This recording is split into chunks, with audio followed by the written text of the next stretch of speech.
Hey there, and welcome to the Best You Nation. We're excited for you, and we hope that this podcast will help you grow, optimize your 24 hours in a day, and help you live elevated. So what are we waiting for? Let's get started. 10, 9, 8, 7, 6, 5, 4, 3, 2, 1. Let's go.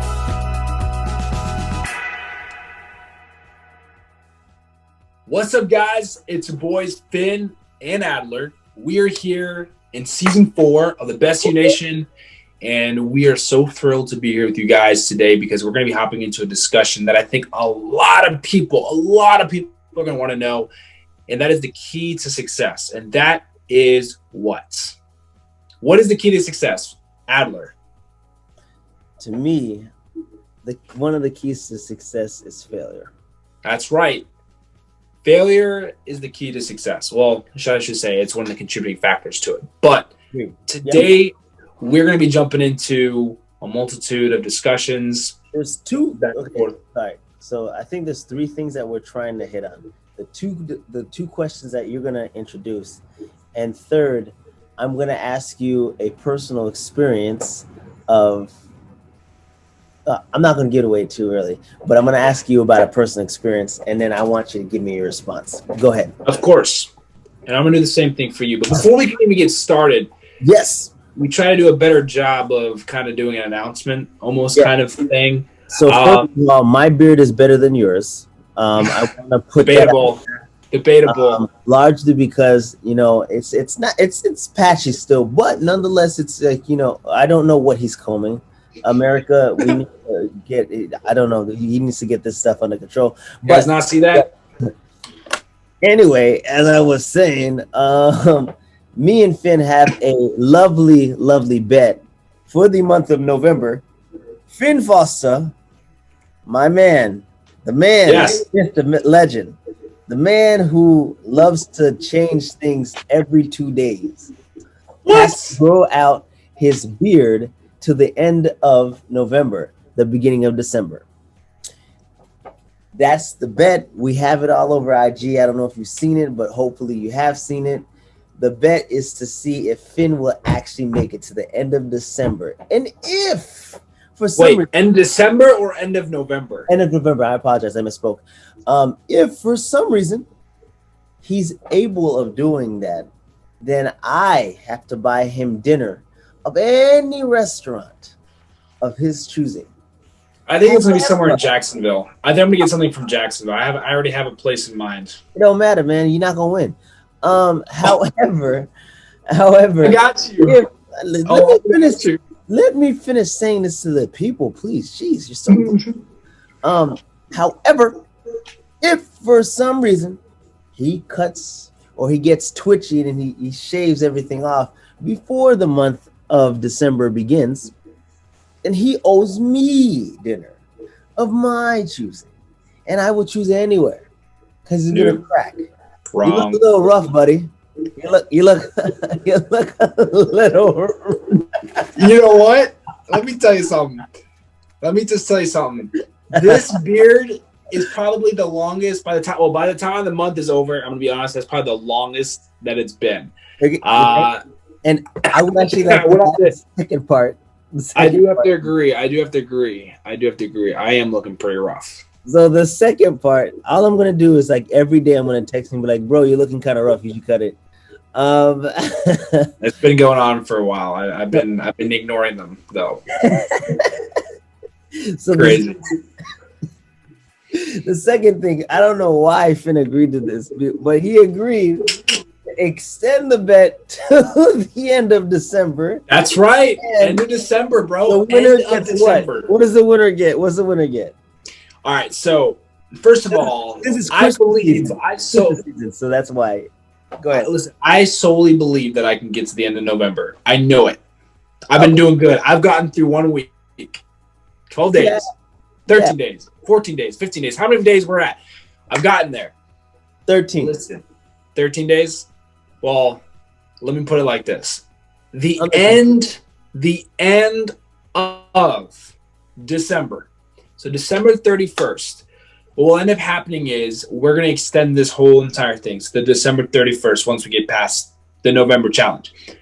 The winner will receive $50 in the form of a gift card, multitudes of gifts, or just cash, or gifts, or just cash, a $50 bill. The loser obviously has to spend that kind of money. $50 is a lot of money. Now, there's one little, like, I guess a kick is the right word to say. There's one kick to it. The caveat. We only get one trim on the 1st of December. So we have that 24 hours I'm gonna to make the trim this. happen. I'm going to correct you on this. I've been growing mine out since the month of August, and this is actually one of the longest it's ever been in my life. Really? I fully intend. Do you want a sticker or a trophy? Because I mean, like, at the end of the day, I'm gonna win. I'm gonna win regardless. Just saying. Is, like, I have enough discipline to actually do it, so I just want to point that out. Wow. So Ooh, second of all, as I was saying before I was rudely interrupted, oh boy. I fully intend on shaving or trimming or doing something at least come December. So this has nothing to do with me because I already know that I'm capable of doing this if I really need to. Well, then then let me say this. Why don't you do it? Why don't you do it? If you can do it then. You want to know why? Because I don't need to prove nothing to you. I just did this since August. The reason why you need no. Oh, now we're gonna let boy. The reason why we're gonna let the American people know is because we made a bet about you cutting your hair, and you lasted a whole week or two. I don't even know, and then you cut your hair. You like to tinker. You're a tinkerer. That's who you are, and you can't help it. It's your nature. So therefore, I will take this bet with you till November 31st or December, or is it November 30th? November 30th. November 30th and December 1st. You get one trim. And then after that, you got to keep on growing it. And if you win that, you get $50 cash prize. Period. And I'm going to do it. And nobody's going to stop me. Ain't going to happen. I apologize in advance. I'm going to show you the competitive side of me. Hey, Finn, you look rough. You should trim it. So there's that. You know what? Okay. I was actually talking to a friend of mine, and they agree that you look kind of rough, and you should probably trim it. So. Wow. Well, putting that out there. Sad faith. Just kidding. I took off my clown mask. I'm good. I'm gonna do this. Okay. I'm gonna take it from 0 to 100. We're gonna be good. And you know what? I'll be happy. I just gotta get that figured out with my hair too. I gotta grow my hair out, but that's a different story for another day. Yep. But listen, guys, let's get going. You want to double down with the hair? No, not yet. Not ready. I'm not ready for that yet. Oh, we can double down with the hair. We can make it $100 cash prize. No, not even worth it. I already lost $50 to the last time. I lost my bet to John, actually. John was like, I don't think you could do it. I'm like, John, I got this. And week 2 comes by. I'm like, John, my hair.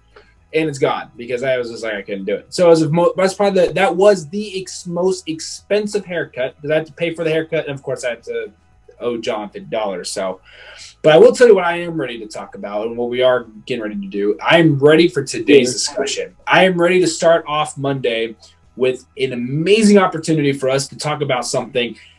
And it's not about hair. It's not about beards. It's not about looking rough, but it's about understanding failure and why failure is such a significant and very neglected aspect of life. And Adler, you and I think are ready to jump into this. I don't know about you, but I'm pumped. I'm excited. I'm ready. Let's do this.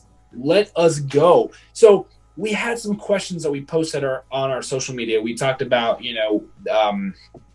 I believe the first question that we asked, we have a couple, and I'm going to share them with you real quick just to kind of get your brain kind of moving and grooving here. But the first question that we have is the question. Is failure the byproduct of success? Is failure the byproduct of success? That was the first question that we went out and posted for people to kind of see, to kind of get going, to kind of get their brain cells moving. And the second question that we're going to be going into is, what place does failure have on the road to success? I think those two questions are really, really good because they're going to point out things that are going to bend the perspective and give people an alternative way of seeing failure, because failing will happen. We will fail. That's just part of life. But I think that it's learning to not be afraid to fail. That's the part that I think a lot of us going through life, we have a fear of failure instead of actually wanting to experience it or knowing that we will have to experience, building that confidence around it. So without further ado, Adler, you know what? Let's kickstart this off with some good stuff. Let's just get going. Let's just get going like we usually do. You go first and make your point because man, I'm interested in hearing like. Are you sure? You need to buckle up and get ready, because let me tell you, I'm gonna bring you some fire. I'm gonna bring you some heat right now. Because are you sure? Are you really sure you're ready for this? Oh no! Let me know when it starts to get warmer. I got a fan over here. I'm cool. Okay, well let me first answer a question. Okay. Moving in the wind. Now you're hilarious. Let me tell you something. One of the things that we talk about, we have talked about this in the previous season. I think it was season 2 that we had jumped into, just briefly talked about it. Yeah. The first question that I want to answer, and I want to back up my points to this, because we had a heated debate, so to speak, if you will, off air. The question that we're going to be talking about is failure the byproduct of success? My answer is no. Success, I'm gonna bring it to you, man. I'm getting ready to tell you. The dictionary definition of byproduct. So let's talk about byproduct for a second. What is byproduct? Sure. Byproduct is the secondary or incidental product of the primary, or also known as the result of another action. Okay, so byproduct is the result. It is, or not necessarily a result, but it is secondary to a specific action that has taken place. I jotted down in my notes earlier today something that I wanted to talk about, and that is the bike theory. Understanding the concept of riding a bike. Now, I know this is probably a very silly analogy, and as I usually get going with these podcasts and talking, my analogies get better. But I'm ready for this because I'm going to bring you some very, very good points. Bring some hot fire, bro. I know I keep talking about it. I should just do it. Do it. Byproduct, as I've said, let's just go back. Byproduct is the secondary or the incidental product of the result of the first or the primary action. So the byproduct is secondary. The question we are asking is failure the byproduct of success, right? When you learn to ride a bike, did you learn to ride your bike by riding your bike perfectly the first time, or did you fall off and bust your butt a couple times? Yes. I fell. Okay. So here is the result. Success is the byproduct. Success is the byproduct of failure. It's the other way around. And the reason why I'm saying this is a room will naturally go from organized to clutter a lot quicker than it going from cluttered to clean. The side thing from my biology class, it's about entropy, but that's not the point. The point that I'm getting ready to make here is this. When you learn to ride a bike, you have to develop a motivation to want to ride a bike. I actually remember I was living in Heidelberg. My dad was like, hey, we're going to learn how to ride a bike. I wanted to learn to ride a bike. I was frustrated. I was so angry at the bike. I kicked the bike. I hurt my foot. My dad looked at me like I was nuts. And I said, I just don't want to do this. He said, why? Because I keep falling off. And I kept falling off my bike. The first point is the idea of wanting to do something. I want to ride a bike. The secondary thing is trying. I got up on that bike and I had to fall. So that is the doing aspect. Going out there, getting on the bike, falling. Getting on the bike and falling. Riding, falling, crying, get up. That's the process that I have. And you do it over and over and over and over and over again until eventually you ride around and continue to ride around without falling. And eventually, over time, riding a bike is like second nature. So, just to bring the heat up, I hope that you're feeling the heat.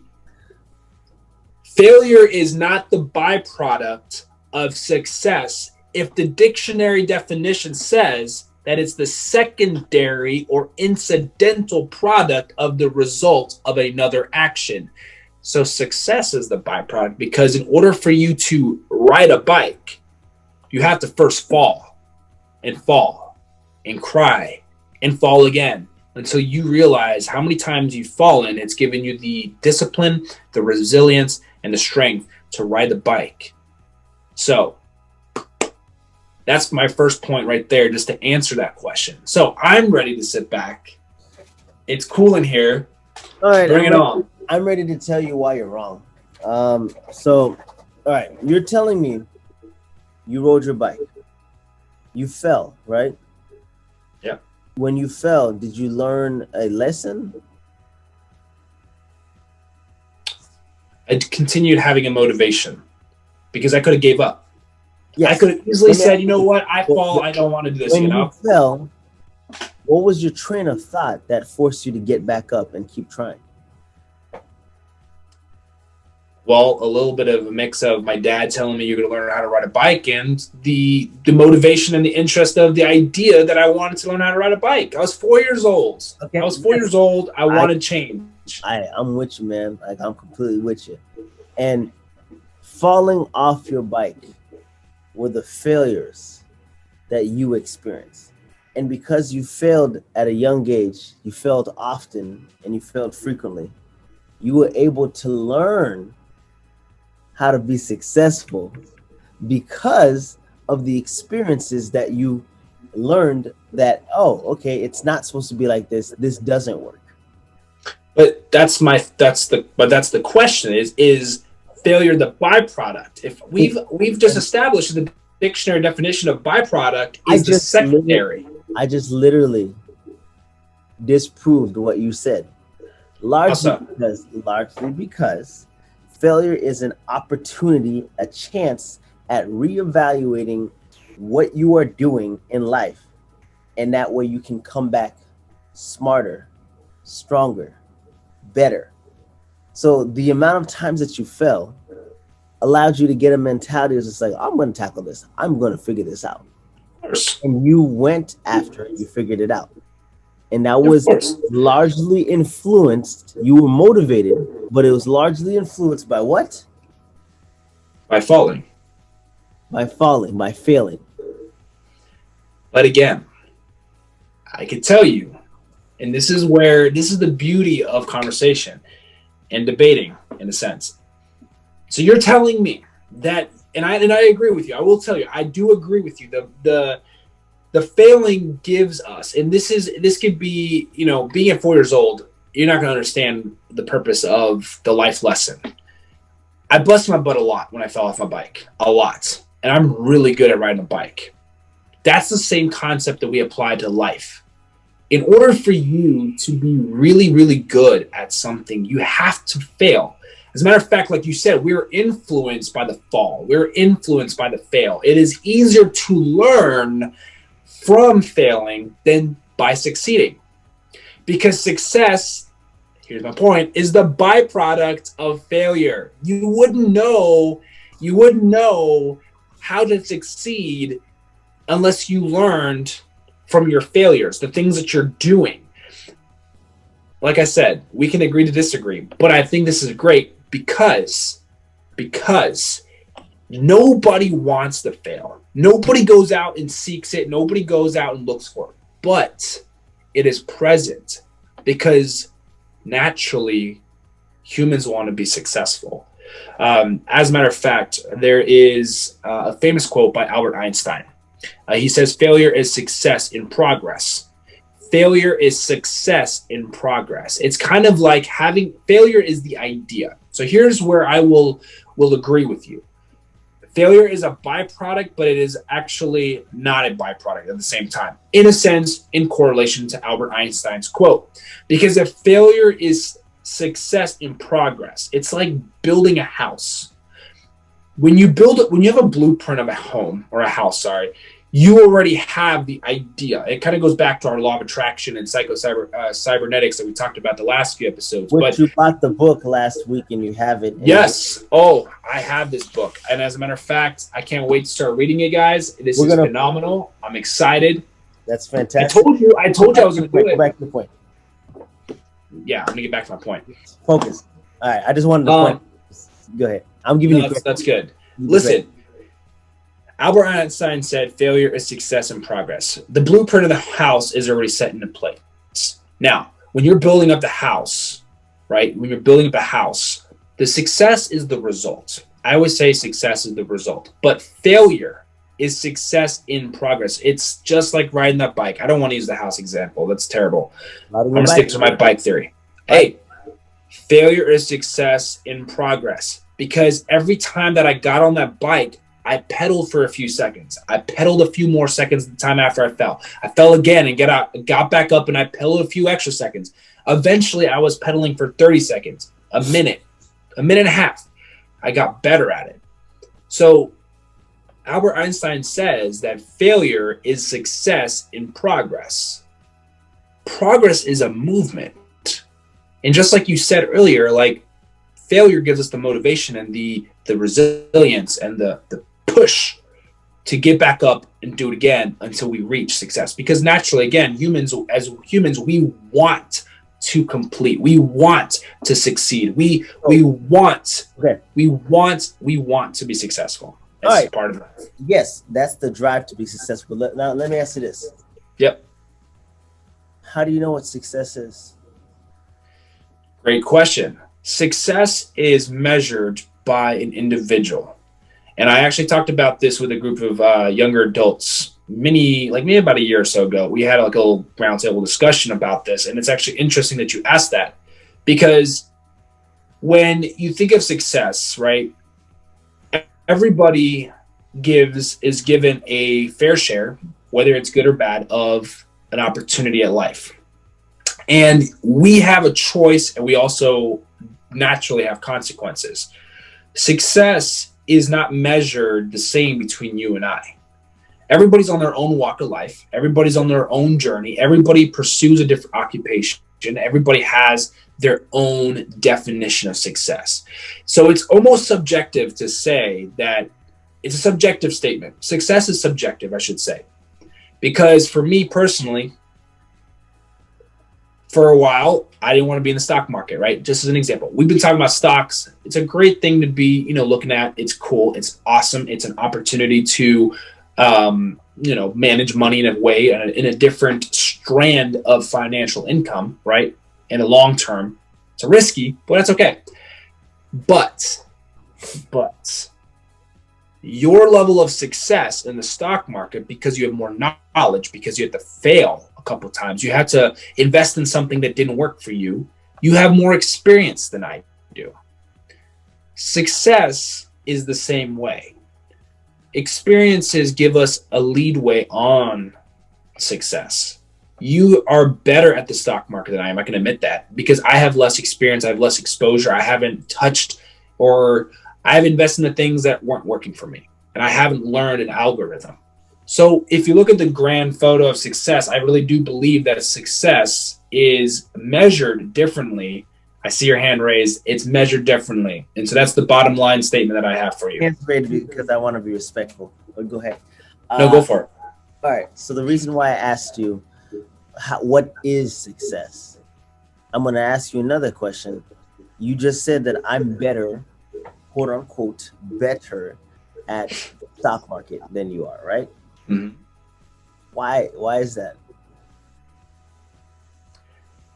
Like I said, you had the opportunity to experience more failures and learning your own personal algorithm to be successful in the stock market versus me. I have a lot less exposure and a lot less experience. I threw $10 at one place and I lost money.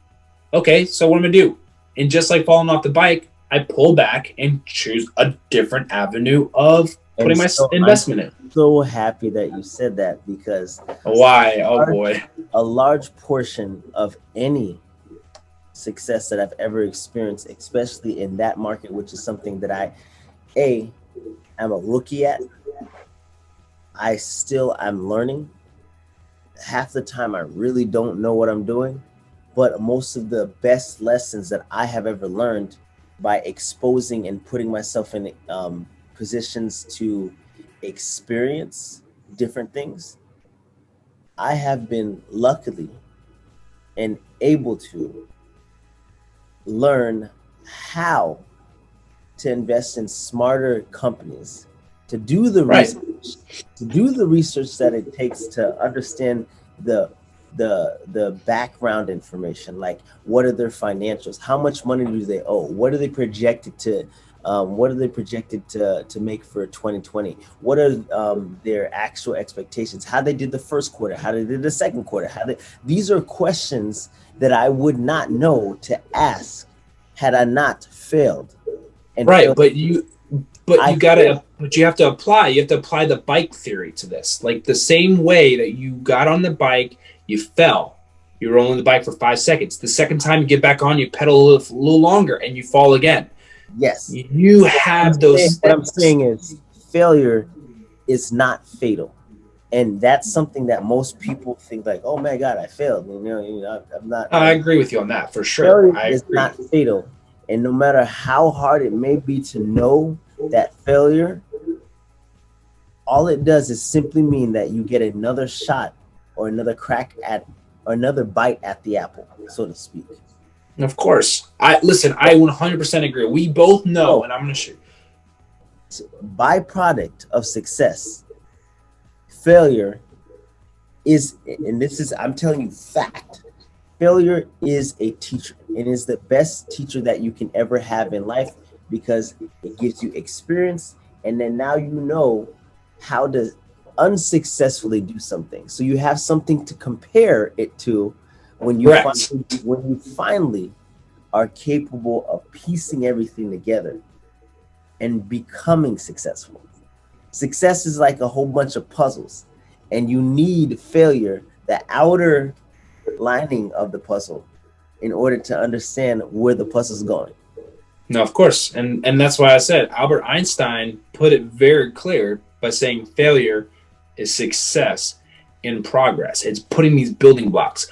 Another really, really important person that I personally really like talking about, we've talked about him before on the show, is Thomas Edison.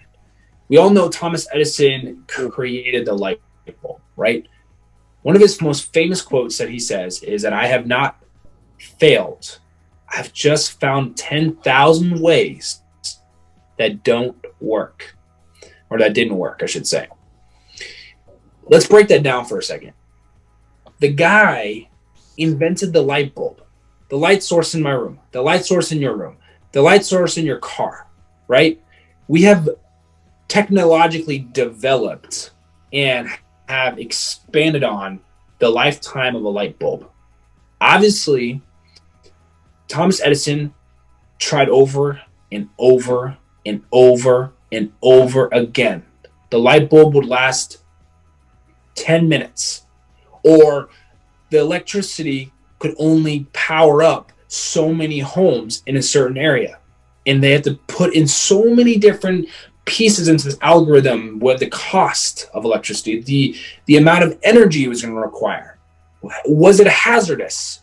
Would it blow the place up and burn the city down in flames because electricity is dangerous? But again, Thomas Edison had to fall off his bike and get back up. Get back on that bike and fall back down. I agree with you. Failure is a phenomenal teacher. I think that a lot of people, again, like I said in the beginning, fear failure. They're afraid of failure. And that's why when kids see a big fat F on their paper in school, they get upset. They get down. They're like, oh, I got an F. Like, honestly, today, I wasn't too thrilled about my grade on my exam. But at the same time, I'm going to go back and review things. And I'm going to go back and review the Krebs cycle. I'm going to go back and understand, why did I miss this question? Because I know I still have a final exam. I want to make sure I ace that exam. But I also got to understand and recognize I didn't do so well on this exam, right? So, Adler, this is cool, dude. I like this because, and I like it too. I like it too because it gives you like it allows both of us to expound on our capacities for success, because we are one of the things you did kind of hint at is success is not necessarily it's not necessarily a one size fits all. Success comes in a multitude of different forms for each individual person, because what you might deem successful might not be something that I would define as successful. But because we have the ability to work at it, and we have the ability to fail, and failure teaches us what we did wrong and how to prevent it for next time. And that's something that I believe is huge, that every single one of us go through on the journey to success. Of course. And no matter how bad the road gets, or how treacherous it is, or how long it is, or how winding it is, or whatever the case may be, every time we fail, every time we fall, we were able to get back up, to keep moving forward, and to keep pushing forward. Failure teaches fortitude, it builds character, and most importantly, it is a building block to success, because joy wouldn't feel so good if it wasn't for pain. A drought, you don't understand the concept of a drought, staying without rain, until you actually experience rain. No, of course. I agree. Failure allows you to know the taste, just a small taste of what success could be. Mic drop. What's the second question? Go on. Well, second question, and just before we really get on, I just want to say, I wanted to emphasize that, building block is a better word than byproduct, because I do think that you do get to a crossroad. That byproduct is definitely, and I'm just going to make this point, it is the result of the first action. It's like the byproduct of lightning is thunder. Okay, it's the result of the first action. So I think that when we looked at this, and we can sit here and agree that failure, number one, is a fantastic teacher. Number two, it gives us the opportunity to understand, like you said, I like how you pointed out the taste of success. It gives us a glimpse, or this understanding of just what we're going to be able to reach. And also being reminded that failure, when you hear failure, and this is, again, we're expounding on some of a concept that a lot of people go, I don't want to hear about, I don't want to talk about it. Because failure has a negative connotation. When you think of failure, you think of a loser, you think of just giving up, done, over. It's a negative thing. I mean, people might think we're crazy that we're talking about failure. But I think as you get older, and the more that you learn about yourself and the things that you do, we've been failing all our life. But it's getting back up and being motivated to be the best you, and not allowing yourself to get stuck. And it's like, what if I never got back up off the ground, falling off the bike? I would still to this day never know how to ride a bike. I would laugh at you. I would laugh at you for not getting up and then picking yourself back up. Largely because Dwayne, I think I've used this Dwayne Wade quote before many times. Yes. You fall down 7, and how many times do you get back up? You get back 8. Exactly. Yeah. That's what successful people do. They find a way to get it done, regardless how ugly, regardless of how long and treacherous the road may be, no matter how unpopular, no matter what the naysayers say, whatever the case may be. I was going to say, we know somebody who's been through this. Rich Norton. I mean, he told us about his encyclopedia journey, and how many people told him that wasn't his family, for crying out loud, said, It's not going to make you anything. And he's one of the most successful people that we know, doing what he's doing. And not only that, he's teaching people how to be successful, because guarantee you when I have little fins running around, I'm going to teach them how to ride a bike. And guess what? I'm going to let them fall. But I'm also going to teach them. You're talking about little fins? Not like, oh my goodness, not like fish fins. I'm talking about like little, like kids. You call them having little, kids. Little guppies? All right. Oh, the weather is so nice. Change the subject. Anyway, okay. But listen, I have another question for you. And this is the question, the ultimate question right here. Yeah. What place does failure have on the road to success? Elaborate on that. I think, I kind of touched on it already.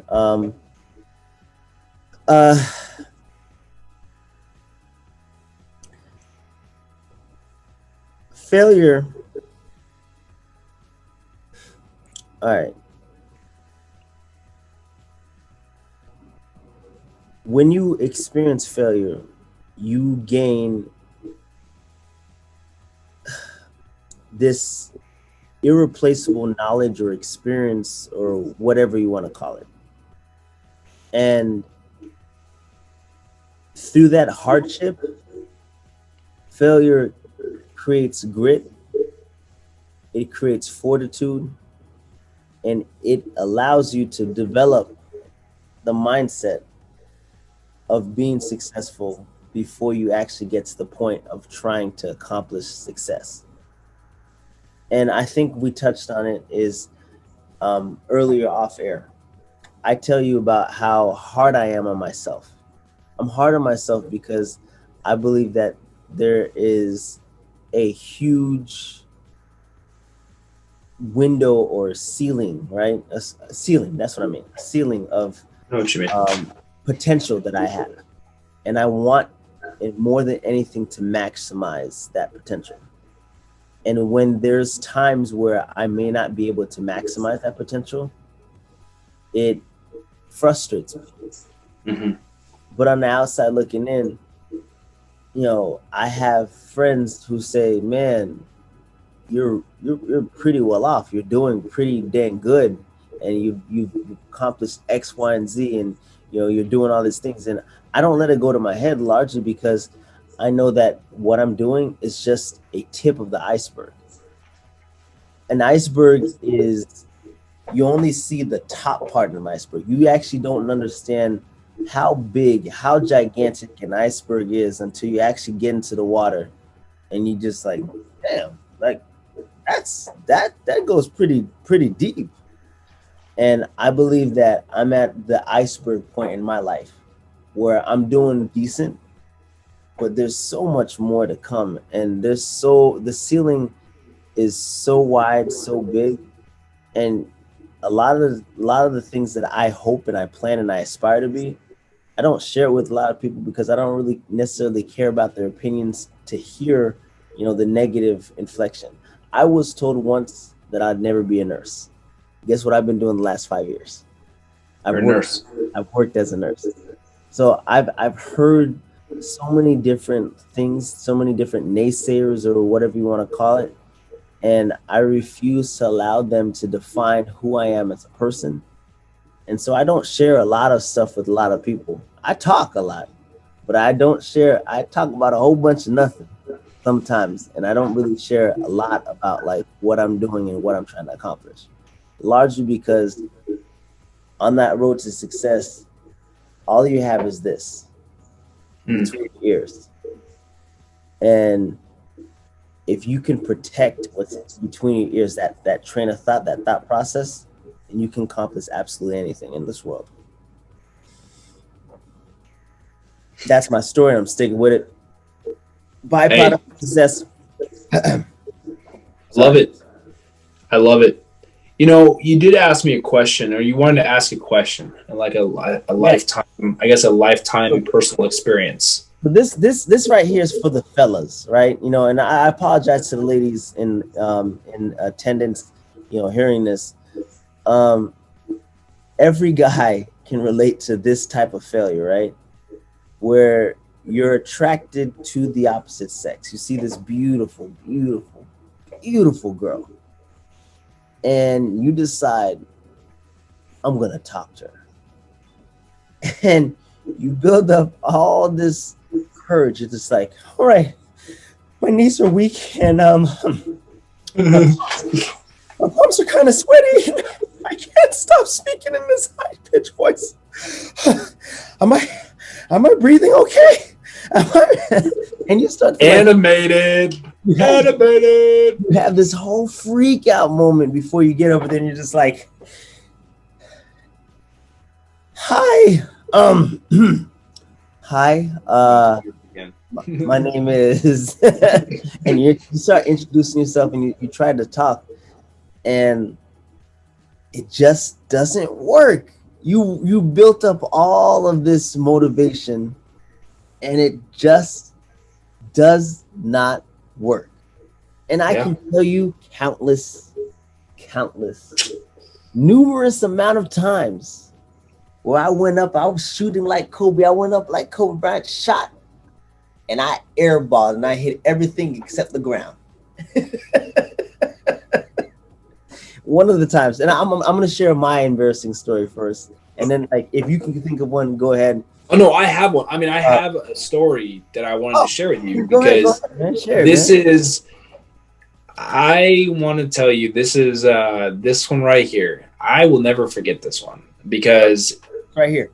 And like I said, guys, ladies and gentlemen, boys and girls, let me tell you, we all go through this experience, but this is a little bit of this is vulnerability at its best. I want to say, what do you think, Adler? Vulnerability at its best. I mean, we have to learn. Well, because I mean, I think it's actually super interesting to hear the failure stories, because for me, like anybody who's successful, I don't necessarily want to hear like, you know, what you're saying. Like, how did you get there? How did you get to I'd rather hear I want to hear about that. Tell me how you failed, and tell me frequently what things you did.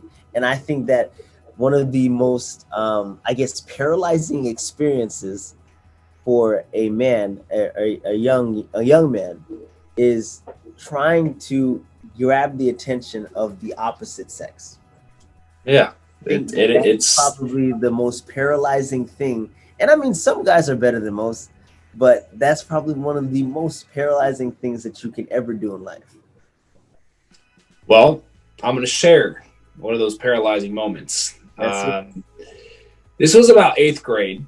Yeah, I remember 8th grade. It was Valentine's Day, and I had known this girl for the 2-3 years. You know, from 6th grade on, we had classes together for the most part. Majority of our classes were together, and we always had PE together. She was super competitive. She loved kicking my butt in soccer. She thought she could kick my butt in soccer, I should say.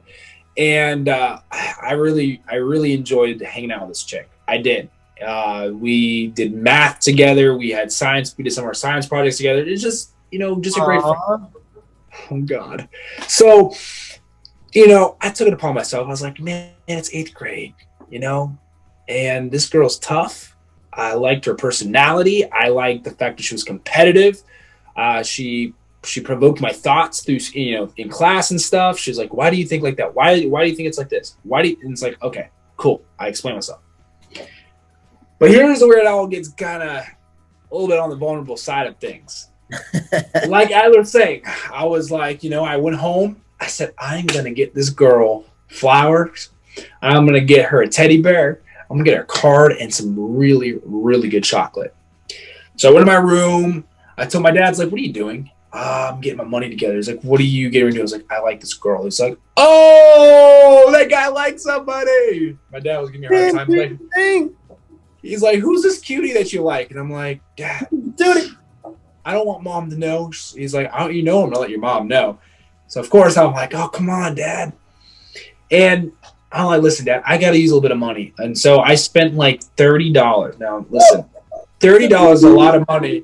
I spent $30. Yeah, $30 because I bought a full bouquet. I got this little teddy bear that was like, I don't know why I spent so much money, but I did. And this chocolate and a card. I liked this girl, and I really, really prepared myself. I was like, what do I say? How do I say? I can't be sweaty palms and all this other good stuff, right? Valentine's Day pops up, and I'm like going to school. I'm dressed nice, got my hair. I didn't have hair on my face at the time. I, just didn't hit that stage of my life yet. But I had hair long. My hair was long. My hair was actually long at the time.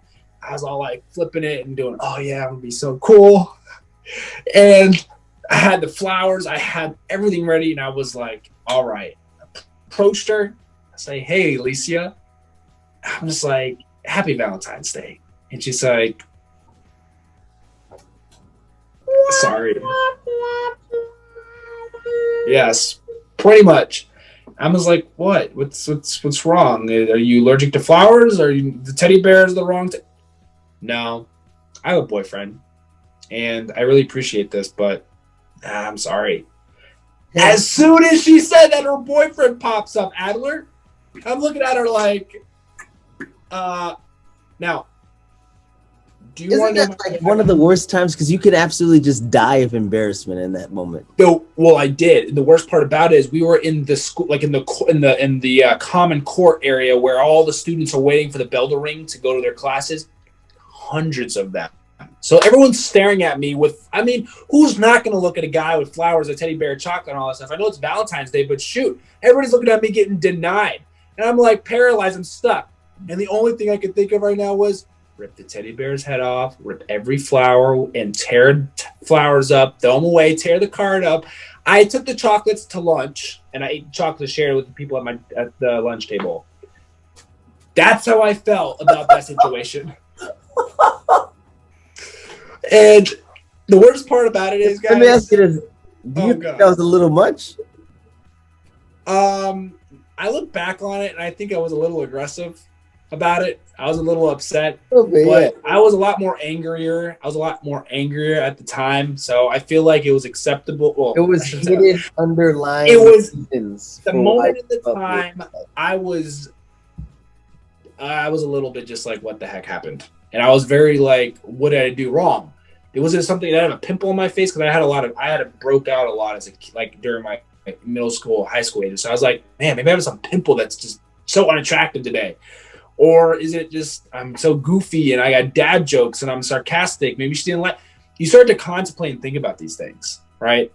So bottom line is I'm over here like, I'm really enjoying these chocolates. I got them for me this year. And actually shared them with everybody at the table. So long story short, man, I'm going to tell you, that was an embarrassing. I felt like I failed myself. I went home. This is the kicker. This is the kicker right here. I got home. My dad's looking at me like, everybody all right? Yeah. Something don't look right about you. He's like, I got told no today. It's like, you mean all the stuff that you bought for that girl? It's like, yeah. He laughed and said, now, next time the life lesson is don't spend so much money because you really didn't know what was going to happen. Yeah. Be sure before you spend that kind of money. It's a life lesson. Be sure if you're gonna spend that kind of money. I'm like, thanks, Dad. Okay. All right. I guess I can give you a couple of these. Let me see. This is great.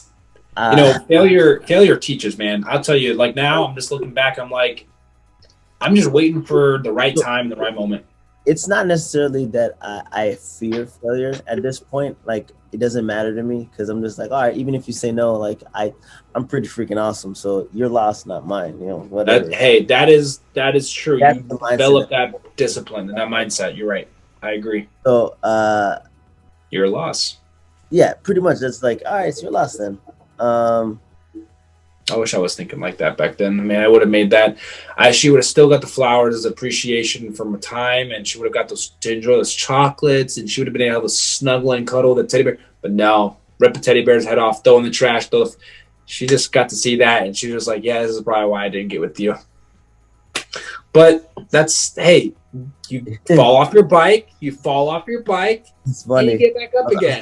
Like, it's sad. Never ever again in your life, but it's also kind of hilarious. Like, you know what? And you rip the poor teddy bear's head. Oh, I ripped that junk right off. I said, and you're just like, well, take this. And I was pulling petals off the flowers. I was like, nah. You definitely lost your investment on the flowers, but you definitely could have got your money back for the bear. You could have returned that. I didn't want to point that out. So, all right. So, I'm going to give you one when I was in, I must have been in 4th grade. Miss Straka. Wow. 4th grade, Miss Straka, she was in my class. In 4th grade, I had gone to this wedding, right? And at the wedding, they gave us this thing of chocolate. And I was just like, okay, I'm not a huge fan of chocolate. But at the same time, it's near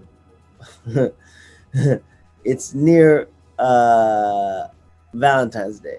And I'm like, all right, so there is this young lady in which I'm trying to pursue. Leia. And 4th grade. Yeah, okay. Anyway, let me tell you how much of a player it actually was, and you'll love it. So I got the teasing you, man. I got the chocolates like a couple weeks prior, and in my head I was just like, all right, I'm gonna just write a note. I'm not gonna put my name on it, and like it was like one of those like cheesy notes, just like, hey, I just want to let you know that I think that you're gorgeous, and that there's something about you. I can't stop thinking about you, and I'm hoping that with Valentine's Day, you'll agree that you'll be mine. And then I leave these nice little chocolates, like 2 packs of like the chocolates or whatever. It's in like this fancy gold wrapping because it's from a wedding, and it's like right and everything. Like it looks like official. And in my head, I'm like, man, this is gonna be good. And so I sneak in before class, and I'm like a ninja. I'm looking left, I'm looking right. Nobody can see me. I put this note. I put the chocolate, I put it right on her desk, and I'm like, this is gonna be smooth. And we get into class. And they're kind of like, whatever. One of my best friends at the time, I told him what I was gonna do. I was like, bro, it's about to go down. This girl, she's gonna love me. She's gonna love me. And I'm talking about big heart, me. And so I sat there, and she got to her desk, and she read the note. She didn't say nothing. And then she's opening up the wrappers to chocolate. Now, the problem is, I didn't think about that it's Florida, and I live in Florida, and sometimes the heat is a factor in the transference of chocolate to the said, desk.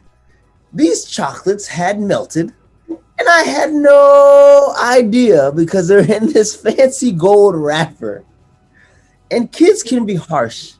Kids can be cruel. And she said, ew, who gave me this moldy chocolate? And I, in that moment, could have died of just absolute pure. You were dead inside. You were just like. I was just like, man, I wonder who gave her. What do I do? Who gave her the chocolate? It hurts so bad.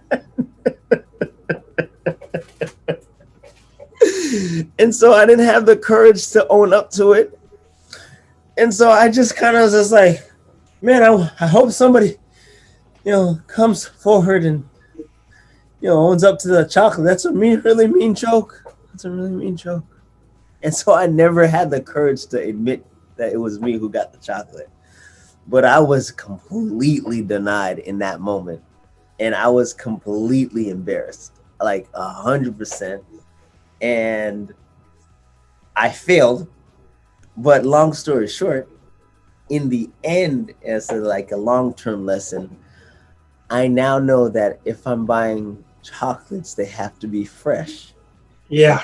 To get them directly from the store and immediately transfer them to their desired destination. Yes. It's amazing when you look back, and like you said, I agree. Failure stories give you such perspective, and it gives you the opportunity to fall again.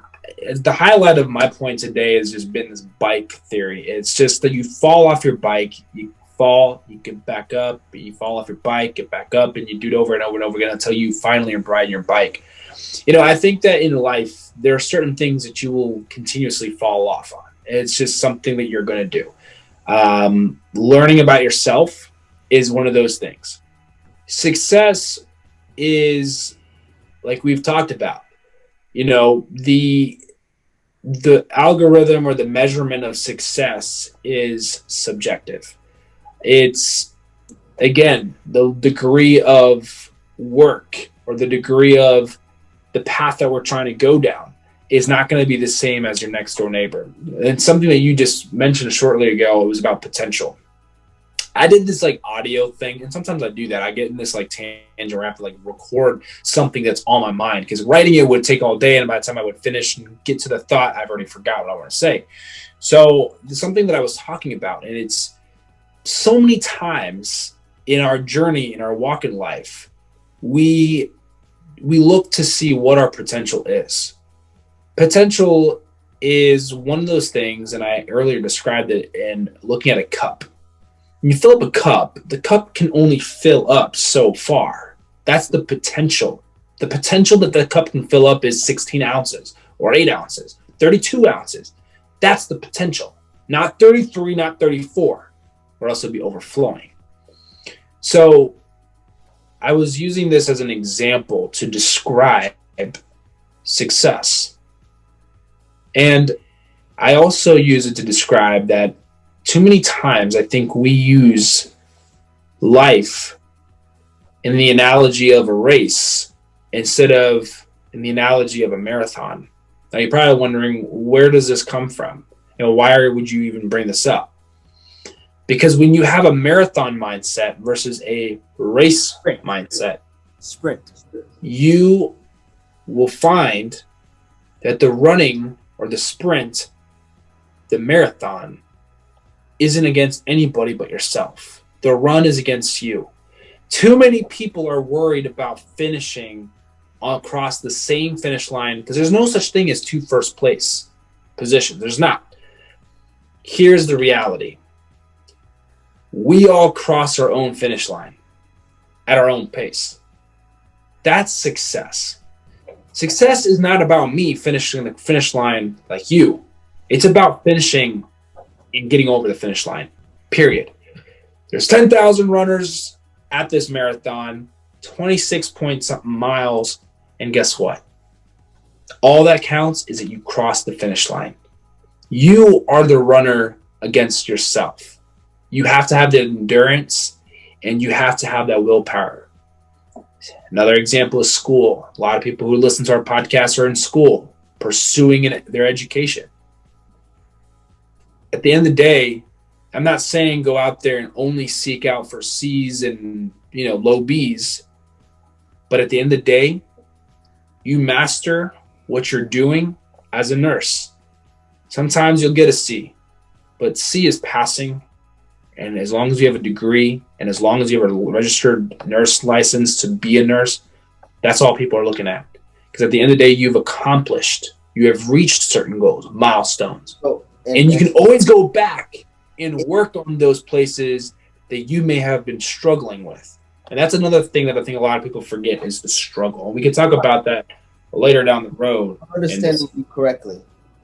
You're basically saying that the accolades and successes of school are great. They're fantastic. And most people that develop those, or not develop, that end up inevitably getting those accolades, that they should be proud of them, and they should be happy with them.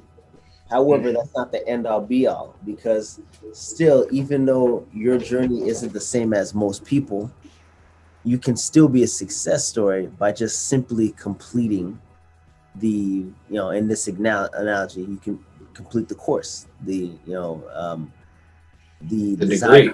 You accomplish a degree. And so it doesn't matter how long it takes, and it doesn't matter how unsuccessful that you have been.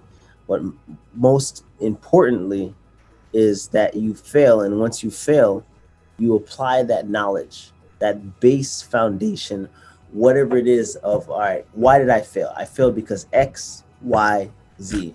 So I'm taking X, Y, Z from this point on, and I'm going to use that as information to help me become successful. Exactly.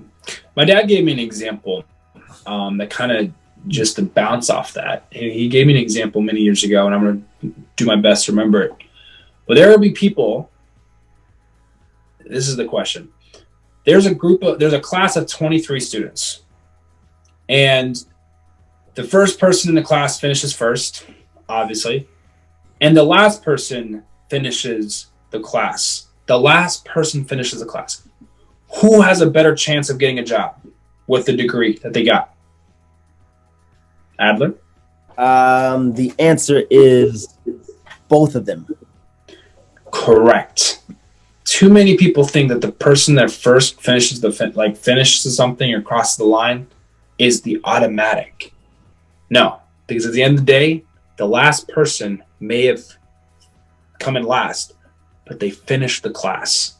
And that right there, my friends, is why we are talking about failure. Is why we're hopping into this discussion.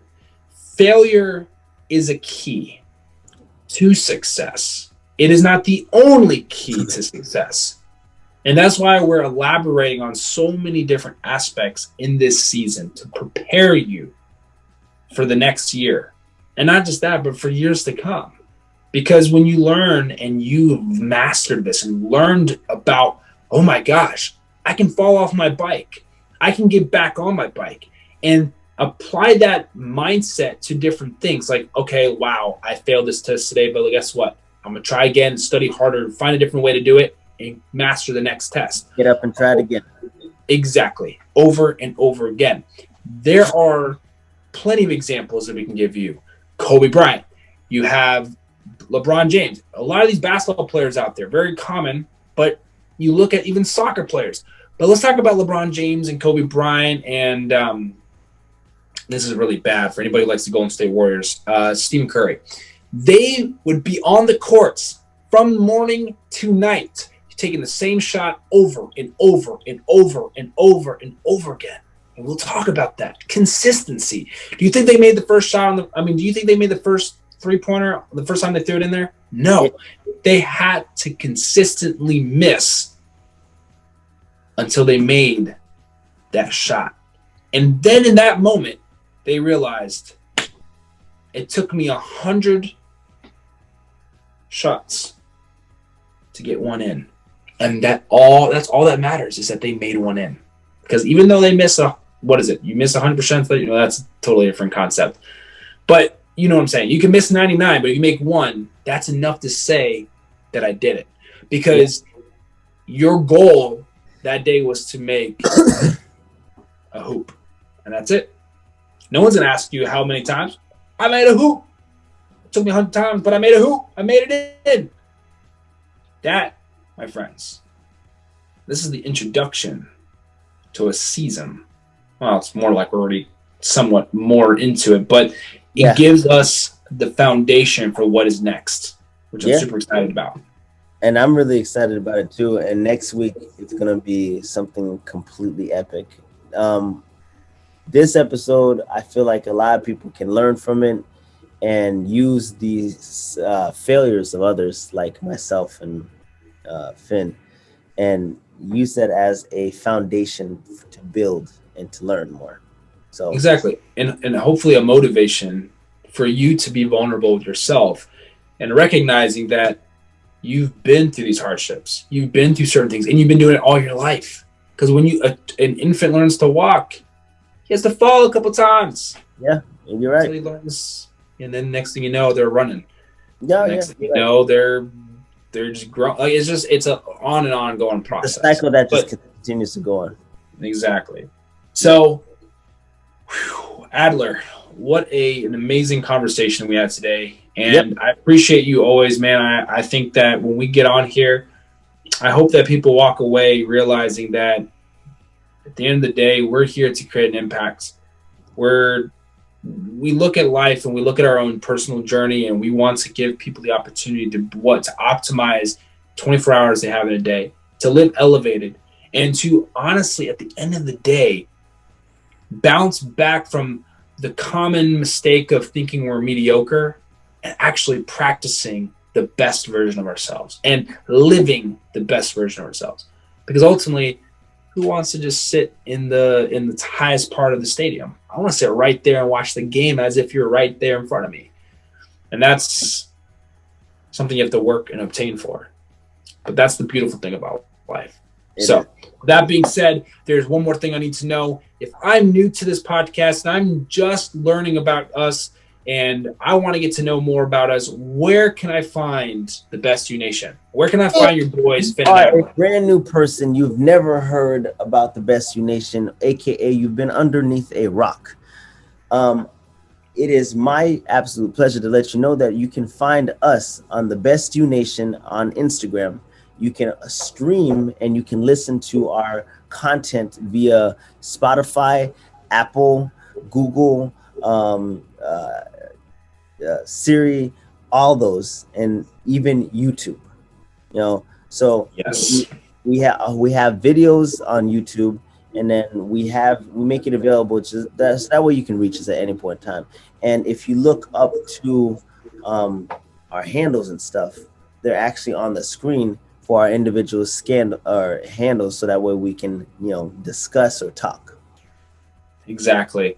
Guys, don't hesitate to reach out to us. Adler and I are both in the process of, expanding this podcast in a sense where we are almost building a community, and we want to reach out and we want you guys to be a part of this. This isn't something that we are planning to just be a today and tomorrow kind of thing. We want this thing to be an impact that will expound into our kids and generations to come. So be a part of this movement, be a part of this this influence, be a part of this encouragement that we're leaving here on this earth as we transition into the next year. Adler, it's always amazing to be on here with you, man. And I'm excited for this big surprise that we have for our fam next week. Oh yeah, we're gonna introduce it next week. And this beard will be a little longer next week too. Yeah, whatever. Anyway, it will still be there. We love you. We appreciate you. Go out there, be the best you. We are the Best U Nation. Your boys Finn and Adler coming at you live on Monday. Mwah. Peace. Love you guys. Peace out.